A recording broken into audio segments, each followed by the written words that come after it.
নমস্কার, আপনাদের সামনে আবার হাজির আমি একটি নতুন ভিডিও নিয়ে।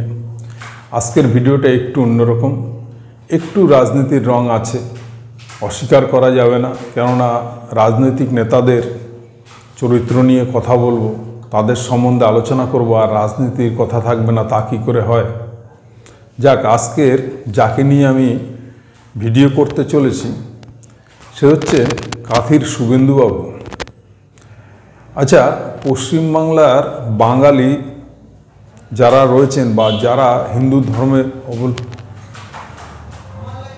বিশ্বাসিত বা যারা হিন্দু সমাজ, তারা কি এতটাই গর্দভ যে আজ শুভেন্দু কি বলবে এবং শুভেন্দু কোন পথে যেতে বলবেন, আমি কখন খাবো, আমি কাকে বাবা ডাকবো, আমি কাকে মা ডাকবো, আমি কিভাবে ডাকবো, আমি কোন পথে চলবো, শুভেন্দু বলবে আর তার কথা মতন আমি চলব। এহেন জায়গায় পৌঁছে গেছে বাঙালি, যে বাঙালির সমাজ, যে বাঙালি সমাজ সারা পৃথিবী আলোড়ন করেছে, একসময় ভারত সভায় গিয়ে শ্রেষ্ঠ আসন গ্রহণ করেছে। ভারতকে সারা পৃথিবীর বুকে যিনি তুলে ধরেছেন, স্বামী বিবেকানন্দ, রামকৃষ্ণদেব, নেতাজি সুভাষচন্দ্র বোস, রবীন্দ্রনাথ ঠাকুর, তাদেরকে ভুলে গিয়ে এই কাঁথির মেজো খোকার পাল্লায় পড়ে আমরা এখন লাফালাফি করব, দাঙ্গা করব, হাঙ্গা করব, একে অপরের দিকে আঙ্গুল তুলব, কে হিন্দু তার পরিচয় দিতে হবে, হিন্দুত্বটা কি জিনিস খায় না মাথায় দেয় সে নিজে জানে না, আজকে সে হিন্দু পাঠ পড়াবে আর তার কথায় আমরা নেচে উঠব। আজ থেকে 5 বছর আগে অবধি এই লোকটির মনে ছিল না যে হিন্দু কি বা হিন্দু সম্প্রদায়ের পাশে দাঁড়ানো উচিত। যখন তিনি মসজিদে গিয়ে নামাজ পড়েছেন, যখন তিনি মুসলমানদের ইফতার পার্টিতে গিয়ে ইফতার করেছেন, তখন তিনি এই শুভেন্দু ছিলেন না। তখন কি তিনি চুবেন্দুবাবু ছিলেন? আজকে তিনি শুভেন্দুবাবু হয়েছেন।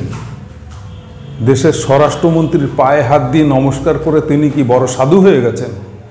হ্যাঁ, যে তার কথায় আমাদের উঠতে হবে, বসতে হবে। এর আগে মনে ছিল না? আরে যারা এই শুভেন্দুর কথায় উঠক বৈঠক করছেন তাদেরকে একটা কথা বলে দিই, বিগত 10-12 বছর ধরে শুভেন্দু বিজেপিতে লাফ মেরে আসার আগে তার ভিডিওর ভাষণগুলো শুনবেন যে মোদি এবং অমিত শাহকে কীভাবে তুলোধনা করেছেন, আর মমতা ব্যানার্জিকে কীরকম মা মা মা মা করে ম্যা করে পিছনে পিছনে ঘুরেছেন। তখন তার মনুষ্যত্ব ছিল না, না তখন পাগল ছিল, এখন উনি ভালো না এখন পাগল, কোনটা এটা আগে ওনাকে ক্লিয়ার করতে হবে। মানে ওনার সুবিধা অনুযায়ী উনি যেখানে খুশি যাবেন, সেখানে গিয়ে সেখানকার মতন ডায়লগ শুরু করে দেবেন, আর ওনার কথায় আমাদের নাচতে হবে, উঠতে হবে, বসতে হবে। কি কারণে? হ্যাঁ, আজকের যদি কাশ্মীরে হামলা হয় তাহলে শুধু মুসলমানদের উপরে আঙ্গুল উঠবে কেন? দীর্ঘকাল ধরে কাশ্মীর হামলা চলছে এবং কাশ্মীর ঝঞ্ঝাট চলছে। তখন কোথায় ছিলেন? তখন কেন উনি আঙ্গুল তোলেননি মুসলমানদের দিকে? আজকের উনি তুলবেন কি কারণে? ওনার নিজের ব্যক্তিগত স্বার্থ সিদ্ধি করার জন্য? না, আপনার ব্যক্তিগত স্বার্থ আপনার পরিবারের মধ্যে রাখুন। পুরো একটা সমাজকে নিয়ে বা কোনো একটা জাতির দিকে আঙ্গুল তুলে বড় বড় ডায়লগ মারবেন না। বহুত কিছু নমুনা আছে যে হিন্দুদের মধ্যেও অনেক বাবারাম, আবারাম, সাবারাম যারা সাধু সেজেছিলেন তারা আজকে জেল খাটছে। এই বিজেপি সরকারই তাদেরকে জেল খাটিয়েছে, কারণ তারা সাধু হয়ে ধর্ষণ কেসের আসামি হয়েছেন। তাদের নিয়ে আপনি গল্প করবেন, তাদের দিয়ে আঙ্গুল তুলে বড় বড় কথা বলবেন। নেতা তাকেই মানব, জননেতা তাকেই মানব যিনি কিনা দোষটাকে দোষ বলবে, ন্যায়টাকে ন্যায় বলবে, ভালোটাকে ভালো বলবে এবং সমাজে মানুষের পাশে দাঁড়াবেন। আপনি কতটা মানুষের পাশে দাঁড়িয়েছেন বলুন তো?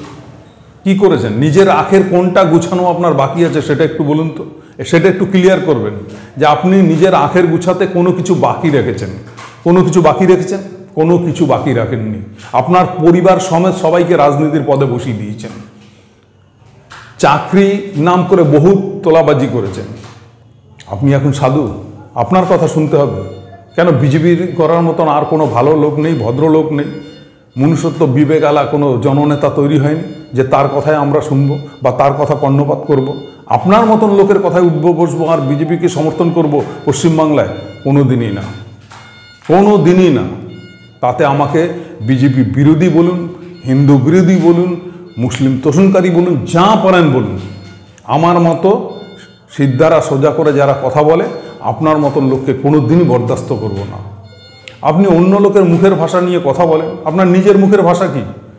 হ্যাঁ শুভেন্দুবাবু, আপনাকে বলছি, আপনার মুখের ভাষাটা কি? আপনি কোনো মহিলাকে নোংরা খিস্তি দিতে বাকি রাখেন না, গালাগালি দিতে বাকি রাখেন না, তাহলে আপনার কথা কেন কর্ণপাত করব? একটা মানুষকে জানেন, যিনি ভদ্র মানুষ হয় তিনি ভদ্র ভাষায়ও মানুষকে জুতো মারতে পারে, কিন্তু আপনি তো নোংরা গালাগালি ছাড়া কোনো কথাই বলতে পারেন না। আবার বড় বড় ফুটানি মারেন, বড় বড় কথা বলেন, কি কারণে? আপনার সিএম হওয়া বাকি রয়েছে তার জন্য না? আপনাকে সিএমের গদিতে বসাবে পশ্চিমবাংলার মানুষ, এতই গদ্দব মনে করেন? হ্যাঁ, আজকে দিলীপবাবু দীঘা জগন্নাথ ধামে গেছে, খুব খারাপ করে ফেলেছে, খুব খারাপ করে ফেলেছে, যা খুশি তাই বলে যাচ্ছে। আরে মশাই, আপনি বিজেপির কে যে আপনি বলছেন? আপনি কে হরিদাস? আপনি কেউ না, ওই লোকের বহুত অবদান রয়েছে, ওই দিলীপ ঘোষের বিজেপির পিছনে বহুত অবদান রয়েছে, যা আপনার তার বিন্দু মাত্র নেই। আপনার বিরোধিতা করে উনি বিজেপিটাকে দাঁড় করিয়েছে, আজকে তার সম্বন্ধে আপনি যা পারছেন তাই বলে দিচ্ছেন, এবং বিজেপিতে গিয়েও একটা লবি দাঁড় করিয়ে দিয়েছেন। আপনার কাজই এই। তাই এই ভণ্ডামুগুলো বন্ধ করুন, আপনার কথায় আমরা উঠবো বসবো না। আজকের দীঘা জগন্নাথ ধামের মন্দিরকে আপনি মন্দিরের প্রসাদ নিয়ে যা খুশি তাই বলে যাচ্ছেন। আরে আপনার মতন অবাস্তব লোক এই দুনিয়াতে নেই, আর পশ্চিমবাংলায় নেই। যখন দুর্গা পুজো বলুন, যে কোনো পুজো হয়, বহু মুসলিমের মিষ্টির দোকান থেকে মিষ্টি কিনে নিয়ে পুজো দেয়, তখন কেন বাধা করেন না? তখন কেন মাইক নিয়ে পোকেন না? তখন কেন বিরোধিতা করেন না? আপনি মুসলিম এলাকায় গিয়ে মুসলিমদের কথা বলেন, হিন্দুদের এলাকায় গিয়ে হিন্দুদের কথা বলেন। এই কথাগুলো কারা বলে জানেন? নিজের স্বার্থের জন্য, নিজের লোভের জন্য, নিজের ব্যক্তি স্বার্থ সিদ্ধি করার জন্য। আপনি কারও না, আপনি কারও না, আপনি শুধু আপনার ফ্যামিলির বাইরে কারও না, কোনো জনসাধারণের না। জানেন হিন্দু কাদের বলে? হিন্দুর ভিতরেও প্রকারভেদ আছে, প্রত্যেকটা জাতের ভিতরে তাদের কাস্টের মধ্যে অনেক ভাগ ভাগ আছে। আপনার বিজেপি সম্প্রদায়ের কাছে ব্রাহ্মণবাদী ছাড়া বাকি কেউ হিন্দু না। উত্তরাখণ্ডের কথা শুনবেন, উত্তরাখণ্ডের সিএমের বা অন্য বিধায়কদের কথা শুনবেন, ওখানে বাঙালিরা ভোট দেয়, বাঙালিকে ভোট ব্যাংক করে যেতে। সেই বাঙালির উপর যখন অত্যাচারিত হয়, তখন ওখানকার বিজেপির নেতারা বলে বাঙালিরা আবার হিন্দু নাকি?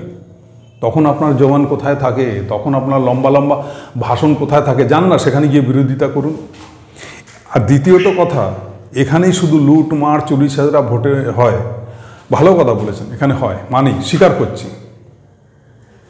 প্রতিবারই তো একটা না একটা দাঁড় করিয়ে দেন, এই কারণে হেরেছি, ওই কারণে হেরেছি, ভোট দিতে দেয়নি। এবার যেগুলো উপনির্বাচন হয়েছে, আপনারা তো পশ্চিমবাংলা ছাড়াও সেখানে বিজেপি হেরে গেছে। সেখানে গিয়ে তৃণমূল গিয়ে হারিয়েছে, না মমতা ব্যানার্জি গিয়ে হারিয়েছে, না বাঙালিরা গিয়ে হারিয়েছে? আপনাদের এই অপদার্থের কারণে আপনারা হারছেন। দেখুন, উচিত কথা বলতে গেলে পেহেলগাঁও নিয়ে অনেক কথা বেরিয়ে যাবে। সেসব কথা তো আপনার মুখে একবারও শুনিনি, যে 4-5 জন জঙ্গি 200 কিলোমিটার বর্ডার পার হয় কি করে? বর্ডার পার হয় কি করে ওখানে মেরে দিয়ে গিয়ে? কি করছিল আপনার ভারত সরকার? কি করছিল স্বরাষ্ট্রমন্ত্রীর লোকজন? কি করছিল বিএসএফ জওয়ানরা? কি করছিল আর্মি জওয়ানরা? অনেক উদাহরণ আসে, অনেক কথা আসে। আপনার মুখে কোনো দিন সেসব কথা শোনা যাবে না। আপনার মুখে শুধু শোনা যাবে মুসলিম বিরোধী কথাবার্তা, পাকিস্তান নিয়ে কথাবার্তা। আপনি এই কৈফিয়ত দিতে পারবেন আপনার কাছে পাকিস্তানের ফ্ল্যাগ কোথা দিয়ে এসেছিল যে বিধানসভার বাইরে অতগুলো পুড়িয়েছেন? কোথার থেকে এসেছিল? যে ছেলেগুলো পাকিস্তান ফ্ল্যাগ লাগিয়ে ধরা পড়েছিল তারা কারা ছিল? কতজন বিজেপির আইটি সেলের লোক পাকিস্তানের গুপ্তচর হিসাবে ধরা পড়েছে? তখন আপনার মুখ খোলে না কেন? আপনি দেশভক্ত হনুমান? মোটেই না, আপনি দেশ বিরোধী লোক। তাই এসব পাঠ পড়ানো বন্ধ করে দিন। পশ্চিমবাংলার বাইরে যত দলিত শ্রেণীর মানুষ আছে তাদেরকে বিজেপি মানুষ মনে করে না, তাদের ছোট জাত বলে ঘৃণা করে, তাদের উপর মানবিক অত্যাচার চলে। আপনার তা নিয়ে কোনোদিন মুখ খুলেছেন? তাদেরকে হিন্দু মনে করেন। হিন্দু মানে কি শুধু ব্রাহ্মণবাদী লোক? আজকের পশ্চিমবাংলায় যিনি নাপিতের কাজ করে তিনি হিন্দু না, তারা কিন্তু হিন্দু। তাদের আপনাদের নেতারা কতটা সম্মান করে, দলিতদের কতটা সম্মান করে একবার ভাবুন তো। তাদের উপর কি নির্যাতন চলে। আপনার মুখ খুলেছে কোনোদিন? খোলেননি।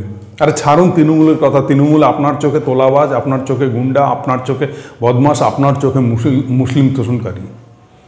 কিন্তু আপনাদের আচরণগুলো আগে দেখুন। তা নিয়ে কোনোদিন মুখ খুলেছেন বা তা নিয়ে কোনোদিন কথা বলেছেন? কোনোদিন কথা বলেননি। তাই শুধরে যান। 2026-এও আপনাকে এই হিন্দুরাই আপনাদের ডোবাবে, কেননা আপনার কারণে। এর জন্য দায়ী একমাত্র আপনি। সাবধান হয়ে যান। এর পরবর্তী ভিডিও আবার নিয়ে আসবো আপনার বিরুদ্ধে। আপনি তৈরি হয়ে থাকুন। 2026-এর জন্য আপনি তৈরি হয়ে থাকুন। আপনার সম্বন্ধে যা যা ভিডিও নিয়ে আসবো, এরপরে প্রুফ দিয়ে আপনার ভিডিও দেখিয়ে তারপরে ভিডিও করব। আর এটা আপনার জন্য আমার মতো মানুষের, সাধারণ মানুষের ওয়ার্নিং। ধন্যবাদ।